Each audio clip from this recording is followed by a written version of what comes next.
Signature Morning on Signature Television. We'll be moving ahead to a very interesting, discussion this morning. We'll be talking about building a tomorrow. Yeah, the impact of smart green schools on Enugu State's education. And we have our important guest in the studio right now, Professor Ndubueze Leonard Mba, Commissioner of Education, Enugu, Nigeria.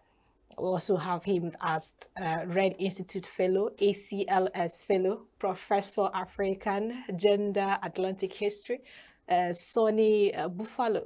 And of course, he's an actor, Emergent Masculinities University at Buffalo. Good morning, Professor, and welcome. Good You don't morning. mind if I call you Professor No, instead? that's fine. Okay, You so we're can talking. also come in the boys. That's Okay, fine. all right, you're Yeah, welcome. that's So fine. we're talking about green smart schools. Smart What green are, okay, schools. smart green schools? What Yeah, are smart green schools to thank start you. with? So the Enugu smart green schools, they're unique. They are the only smart green schools. They're the pioneer smart green schools in Africa. They're a product of the vision of our governor, the governor of Enugu State, Barrister Peter Ndubuisumba. There has been ideas about smart schools percolating in Africa, in Nigeria. We know that the Nigerian government had a smart school project across the country. Um, we have one in Enugu that never materialized. So the idea of smart school, generally, as people think about it, is that you have a reliance on technologies, modern technologies, Okay. to improve teaching and learning and prepare children for 21st century skills, inculcating them digital literacy and competency. But so that is a generic idea of smart school. But the Enugu Smart Green Schools are much more than that.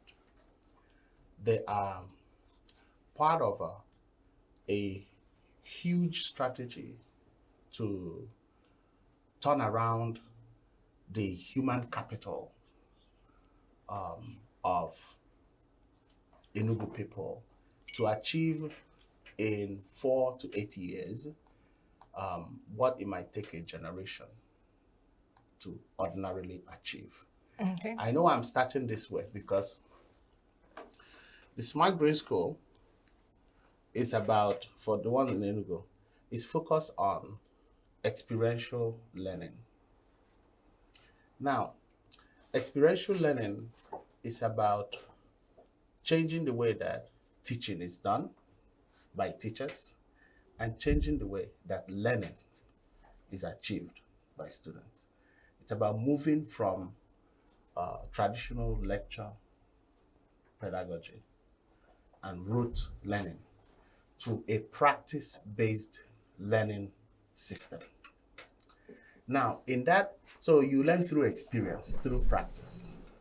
And as a teacher, you design projects so that your children can learn through practice. So that's a basic principle, right? Now, technology, of course, is part of that, right? Technology becomes part of that. You want your children not to draw a computer, but to actually use computers every day to learn. You want your teachers not to explain computer to children, but to use it to teach them. And not just using those computers to develop the tactile skills and motor skills of using a keyboard, but they become a window into a world of knowledge that from Enugu, our children can connect to learning resources around the world. They can access Harvard, Cambridge, Oxford, but they can connect with peers. They can drop into classrooms in sister colleges and schools. They can have a professor of mechatronics, a basic teacher of robotics drop into their classroom and engage them. They can work in the Tomorrow is Here Innovation Studio on coding, on using Arduino kits to build lift gates and smart home models. And they do that with their teachers. They can go into our lab, science lab, where you have our biology, chemistry, physics lab, and they can work on projects and build things. They can go to the smart farm and observe photosynthesis. They can take different seedlings, combine them to produce new species and watch it over time. They can have a smart farm that they have helped to set up. And right now in Enugu, for example, they have 60 crates of eggs from their farm that supplements their school feeding program. They can look at a situation where they have drilled a borehole. The state government has drilled a borehole, but they're not getting enough water. And so they go to their library and they research water solutions. And they identify a Canadian-based firm, write them a proposal, and the firm actually comes from Canada to Owo, test the water sample that the students have sent from Owo to New York and to Canada, and because of that, come to Owo and work with the students to come up with a water purification solution for the school. And now the children use that water purification solution as every day. That's how they get their filtered water. So experiential learning, I know I started with real examples of what we're actually doing. So it's not like theory or hypothesis. Absolutely. We've done this for a year, and our children are doing this, our teachers are doing this. So experiential learning is designing a system of teaching, a system of education that empowers our children to become problem solvers, to start seeing themselves as solutions to community problems, to societal problems, and enabling them with the skill to be that solution, and helping them to understand that the problems that are solving are not just unique to their own environment. They're part of global problems that are tied to the Sustainable Development Goals. So they're not learning the SDGs as theory. They're learning it by understanding how their own unique problems are part of a global problem. When they are solving a water problem, they know that it's part of sustainable environments, which is an SDG goal. Wow, interesting. So- I mean, this particular smart green schools can only come from one place: smart government. But there are issues. There are issues. I tell you what, I have seen videos and pictures of the school in Owo.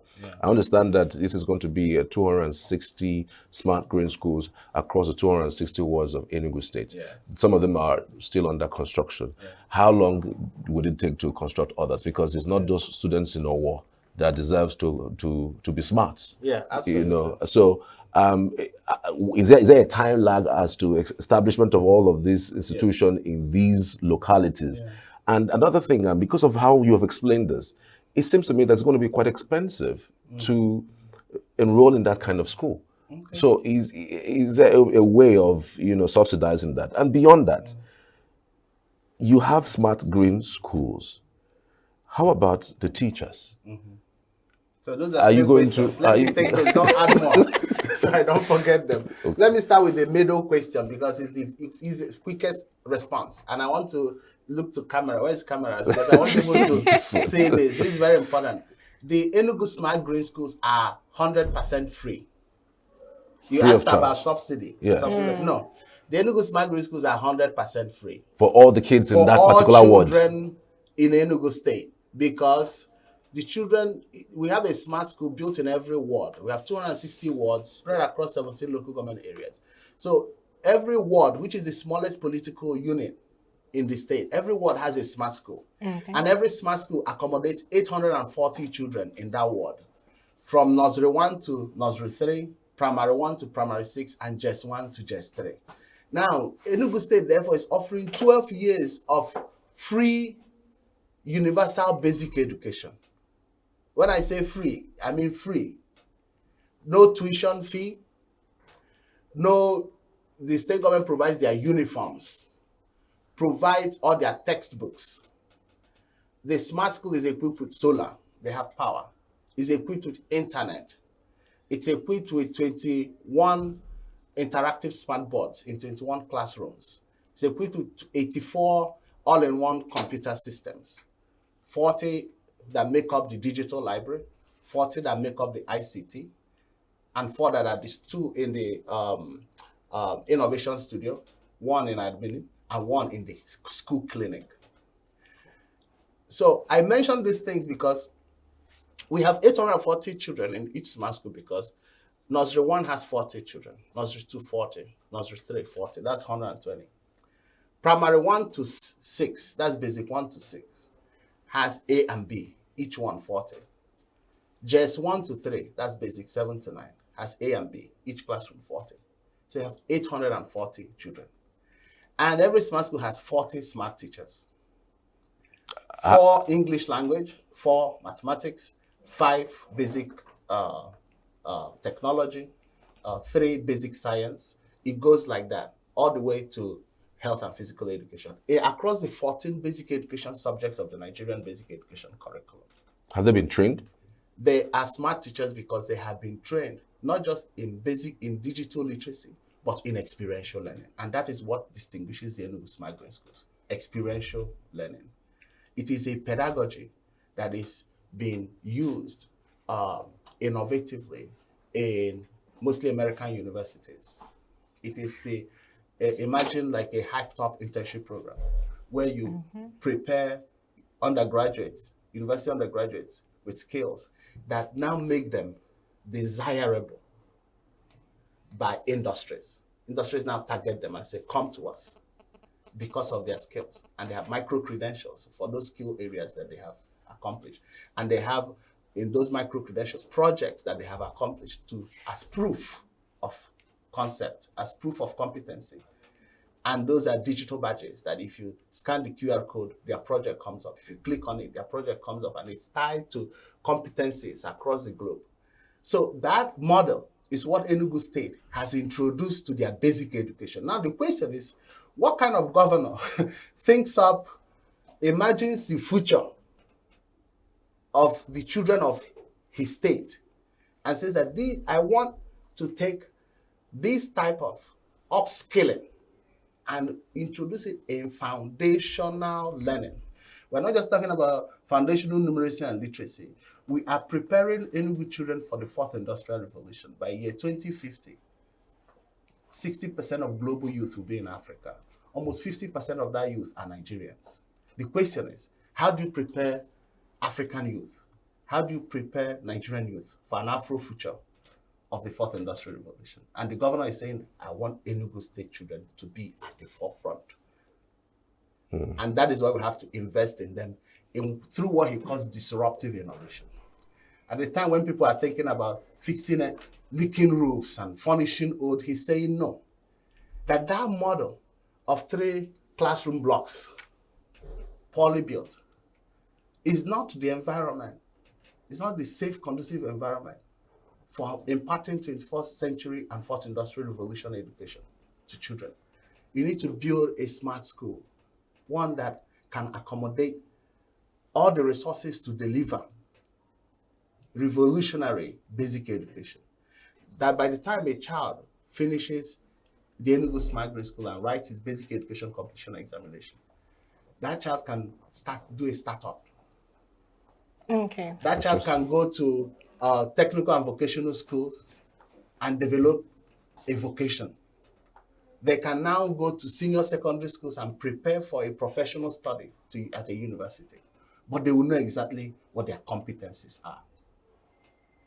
And they will be productive members of society. So how do you mobilize them? How do one qualify, to participate, or all of those students? How are they going to be qualified to participate in this particular? As teachers. As teachers and as students, how do you get them? So every child of school age in every ward is automatically qualified to be in the smart school. Is it a form of registration? It's for Enugu State, citizens. Citizens, okay.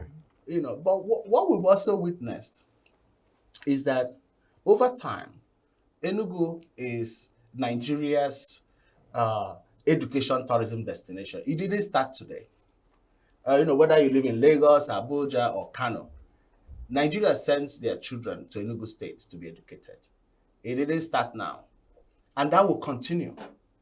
So we know eventually the demand will be so high that we'll have to build more smart schools. It is a no-brainer. It's going to happen, right? The smart school requires smart teachers. That's one of the questions you asked. Yeah. We've had to not only invest in upskilling our current public school teachers, but also opening up an opportunity for new forms of teachers, new kinds of teachers, people who, mechatronics, robotics, these are not part of the grade. Yes. So we've had to create them and be ready, move beyond the limits of the national curriculum, so we have to now identify teachers trained in these new emerging knowledge areas and bring them into the smart school. So I'm also concerned about other teachers who are teaching in that sphere. I understand that you're not going to move away or chase away those teachers who also teach in those other schools in the world, because they're still government schools. Yeah. Are you removing funding from those schools? So what we're doing, is that because the smart schools are the new public schools. They're the new government schools. Okay, they're replacing the ones that are there. The old ones. Primary schools that are dilapidated, that are Okay. old. So the Enugu need to understand, especially in the Enugu, the world can listen, but the Enugu need to understand that the smart schools are the new government public schools. Okay.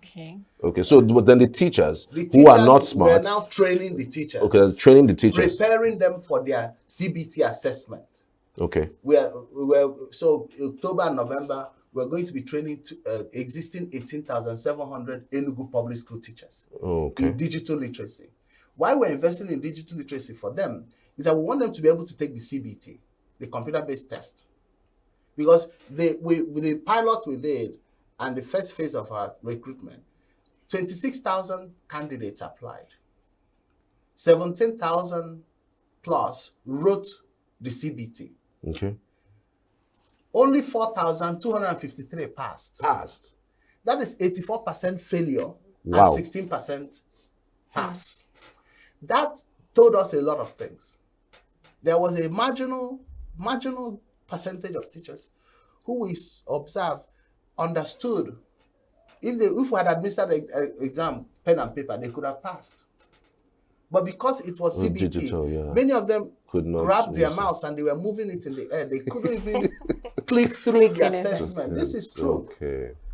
I'm not saying it to shame anybody, but to acknowledge that the state government has a huge responsibility. The task is an uphill one. Because on average, 80% of teachers in Nigeria have not received any professional development over the past 16 years. And our teachers do not have in Nigeria generally, the primary and secondary school teachers do not have a culture of personal investment in professional development, as you will find maybe in tertiary institutions, where a lecturer knows, I have to attend professional conferences, I have to publish papers, I have to invest in myself, I have to, continue to pursue, So that incentive system for investment in personal professional development is not part of the cultural landscape of public pre-tertiary education in Nigeria. That's a fact. NUT will tell you this. The Teachers Registration Council of Nigeria will tell you this, right? So what we're trying to do now is to build a new culture of teacher professionalization. So if teachers are not, adapting to the system, what happens to them? They are very open to the system. As you can imagine, people are scared when you introduce something new. Even when we introduce, digital teaching pedagogies in tertiary institutions, our distinguished professors, not just in Nigeria, even in my university at the State University of New York, as a professor, we are very resistant to new things.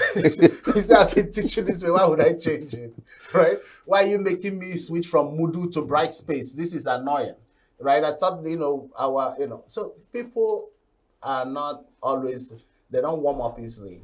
But then the new thing, once they get used to it, is better than the old one, because it's an improvement. So we are also providing incentives to teachers. The package for smart school teachers is quite attractive. Apart from the new minimum wage, every smart school teacher is provided free housing. Oh, wow. In proximity to the smart school. Okay. So they have an apartment that's self-con, that is furnished. that has free running water, free solar, and free internet. Okay. Wow. I'm just wondering before you continue. I thought you How were going to ask whether you want to apply or something. how can I apply? How do you know the question I wanted to ask? How do I apply? So we're going to, I don't know if the student is ready to lose you. But, so we've just completed our first phase Okay. of recruitment, and so now we're going to start. First, we wanted to start just training the 4,000, but based on what we saw from that assessment, we are driven by data. When we came in, first thing we did in November, we did a baseline assessment of numeracy and literacy across Enugu State, and what we saw was shocking. 50% of children in Enugu State who complete primary school could not read with comprehension. Who complete primary school? Yes, could not read with comprehension. Wow. Yes, it is shocking. Primary 6 students could not solve primary 4 level subtraction problems. That means they are 2 grades behind. The same thing in reading and writing. So that was when we saw that data, and we contracted an independent firm that had done it in other states and countries to come and do it, so that we refused to at first accept, but we couldn't. It's just a fact. So we now, as a state government, the state governor said, okay, we have to confront this head on. Not just, the smart school is not about the building. The building looks pretty. It's not about the building. It's what happens inside. And then we said, okay, we're going to build a pilot and pilot it for 1 year, experiment solutions there, document the process and the outcomes, and then work on scaling the solutions across the state. And that's what Owo has been an experiment for a year. Okay, just in Owo. Owo was our experiment for 1 year. And you could not believe, 4 primary schools, 2 secondary schools. We put all the children in all the 4 primary schools and nursery schools, all the just 1 to 3 in the 2 secondary schools. We brought them to the smart school, 726 of them. And then we admitted more and got about 872. Primary 6 could not read and write, could not solve primary 2 mathematics. For almost 2 stems, we invested in Jolly Phonics, in foundational literacy and numeracy interventions, in circle time, in friendship tables, in just basics. And it worked like magic. It worked like magic. These are now the children who were just despondent. And now they are so they change, the transformation. So these are the children that we met in classrooms that were dilapidated. They were, their uniforms were torn, they were malnourished. And after a year, they came to Okpara Square and they came first in a match past. The graduating class, after a year for BESE, did so well, they got automatic scholarship, 35 boys to CIC, 25 girls to HRC. Wow. Okay, I'm just wondering, when you mention all of these things, I get so excited, but then I'm looking at how can you be able to assess some other people, because looking forward, there's going to be a time where before you enroll, before you can be able to participate, you must have to have, someone that has someone, that kind of connection in Nigerian mentality connection. You need to, so what? How do you assess the rural people that don't have, poor masses out there? So the smart schools are government schools that are ward level. They're owned by the ward, like the Igwes, the PGs, the communities, the youth, the councillors, the local government chairman. Those are the communities, are the true owners of the smart schools. It's not government house, not Lion Building, it's not Pitamba. It's Okay. not because NSUBEB will manage those schools. Will continue to, pay the teachers, supervise them. The Ministry of Education will continue to oversee the professional development of the teachers. 40 hours minimum professional development every year in partnerships with the Teachers Registration Council of Nigeria. We are building a center for experiential learning and innovation. That fund is funding it at the Enugu State College of Education Technique, opposite ShopRite. That is a center, 2,500 capacity center for teachers' professional training and development. It means that we want to make sure that even before students graduate from ESSET, the State Teachers Training College, that they have passed through the smart school experience. That center will be equipped with everything in the smart school. So students will do their teaching practice there, be used to a smart classroom, all the resources there, be certified as smart teachers before they even graduate. So the sustainability solutions, the governor is already investing in the sustainability solutions. And the people from each ward, children from each ward, have priority access to the basic smart green school in their ward. So when would all other schools come to? So we are right now we have about 10 schools that will be ready by the end of December. By the end of this year? Yes. 10 more schools? 10 more schools. And then by September 2025, all the other schools are supposed to be ready. All 260? Yes, and the pressure is on the contractors. They're getting all their money in time, and the state task force is on them to keep to their timeline. Okay. And Ministry of Works is on them to make sure that the quality of construction is met, while the Ministry of Education, is focusing on timeline assurance. The Secretary of State Government is leading the state team. In every local government area, we have a task force, a local government task force that goes to the sites every day. The Ministry of Works has 60 engineers, each of them assigned to about 4 sites that they report on every day. In the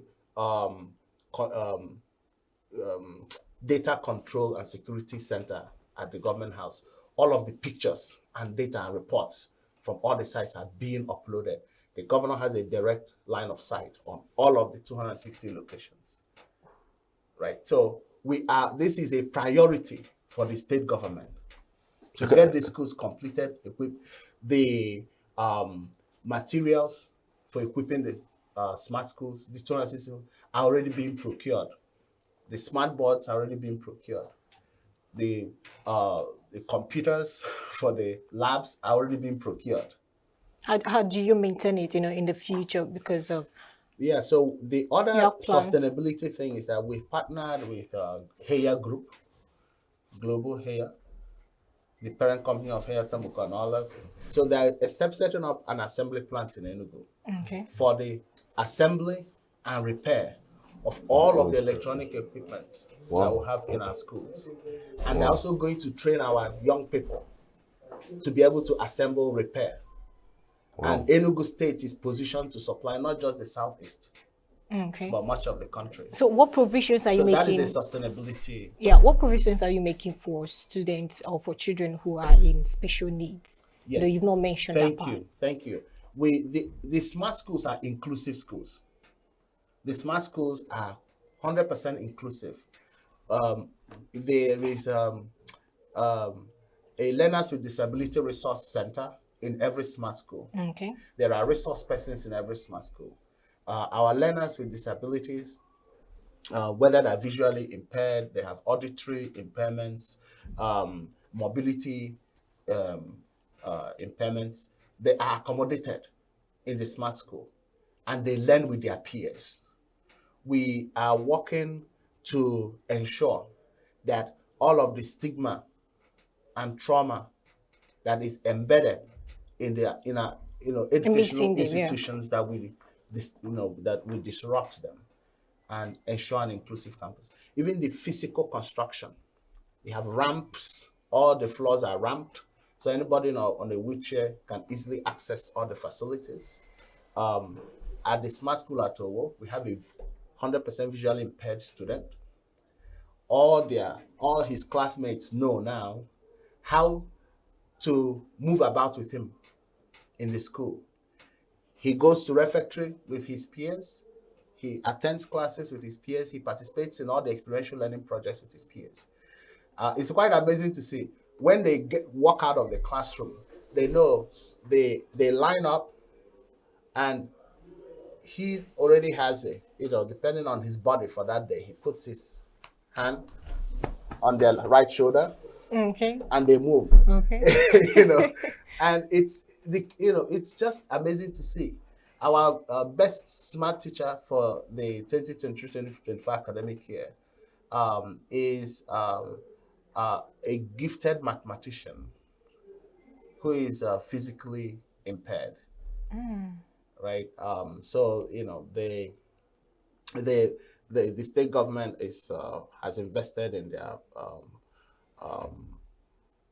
medical interventions. They're getting prosthetic legs. They're getting all manner of and it's already ongoing.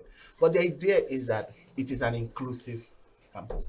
An inclusive school means that you want to ensure equal support for all learners, irrespective of their health disabilities.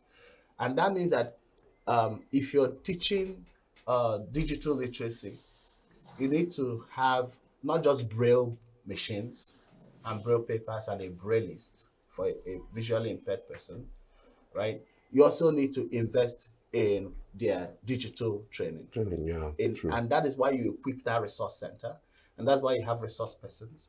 And every smart school has a clinic with two registered I was about nurses. to ask you that. Yeah. Okay. And all of the health data of all the 840 children in that school are stored in that computer in the clinic.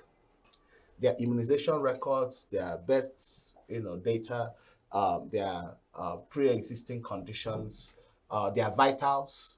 Every child every year receives eye examination, hearing examination, right? And so all of those things are documented so that if, for example, tomorrow the World Health Organization wants to administer a new immunization and they want to know which children have been vaccinated against a smallpox or measles or something, we can just call up the data and push it to the Ministry of Health.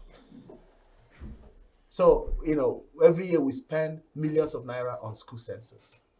Now we are using an Enugu education management system, a digital management system that is backed by artificial intelligence. And that is what we use to run and manage all of the smart schools. Right. I have a dashboard. From that dashboard, I can see, because teachers use NMs to take attendance online, to register assessment data, to develop their own scheme of work and lesson plans with AI. So I can see all of the data From your on my office. dashboard in the morning. On my phone, I can tell you how many children I know right now, how many children are absent, how many teachers are there, how many teachers have administered their continuous assessment. Right. Just two quick questions, because we're wrapping up now. The first one is, how does this align with the governor's movement from the economy of the state from $4 billion to $30 billion? Thank you. And then the second one would be, what is the security situation in these schools? What is it going to be like? Because there's a lot of investments in this. As I can imagine the amount of monies that have been invested in just one of the schools. What is the security situation like? Because of course we've seen issues with security. Situation where we would show up in school and wouldn't see all of these systems that has been provided. What is it like? Thank you. I'll start with the latter and on the former. Every smart school is being sited in a secure area. Centers of communities. The criteria are that the smart school has been sited in a place that is central, that is accessible, that is unencumbered, and that has security sustainability. So even the community security watch, right? They build their posts close to the smart school. Police stations are encouraged to be sited close to smart schools. Every ward has a security apparatus that's responsible for the smart school. The local government mayors are charged with ensuring there's a security strategy for all the smart schools, that there is a waste management solution for all the smart schools and healthcare facilities. So there's a lot of thought that have gone in, and strategy and plans and implementation ongoing for the security of the smart schools. The smart schools are Governor Peter Mbah's first response to a sustainable solution to poverty eradication in the long term. Says if, we want, of course, prepare the children for wealth creation. But if it's about wealth creation may still focus on the rich. It may not solve poverty eradication. The way you solve poverty eradication is to invest in the human capital development that reaches everybody. So that achieving 0% poverty headcount index requires massive investment in education of our children. That's one. For you to achieve that growth from $4.4 billion GDP to $30 billion GDP, you need a skilled workforce. Not just a skilled workforce for traditional modes of economic production, but also for emerging economies. And that is why the smart school is so critical to achieving that economic growth projection. Not just now, but for the long term. And every child that graduates from a smart school in the near future will transition into one of 8 technical and vocational schools or one of 17 smart senior secondary schools in Enugu State. So the governor, I think, in my assessment, the greatest legacy accomplishment and the greatest gift to a generation is this education reform. So how do you see the smart school initiative in the next decade? How do you see the outcome, and how do you measure success? I want to see 8,400 times 260 of children in Enugu State enrolled in 260 smart schools. I want to see 40 times 260 teachers, smart teachers, delivering experiential learning across the smart schools. When that day comes, it means that people would leave Enugu, move back to their communities. Their children will be assured that they are attending the best school in Nigeria. They can start investing in their development of their communities. That Japa will not be moving physically elsewhere, but Japaing your own skills. Outside. Yeah, I mean, it sounds really, really fantastic. I'm looking forward to that. Right. I'm wondering why it's not also replicated in the tertiary institution, because after your secondary school, Yes. What happens? Are you going to go to a moribund or Very important question. So we have started that. We have started So that as you well. just So have if to you go. notice, we've received the NUC accreditation for mechatronics and robotics at IMT at ASUT. Okay.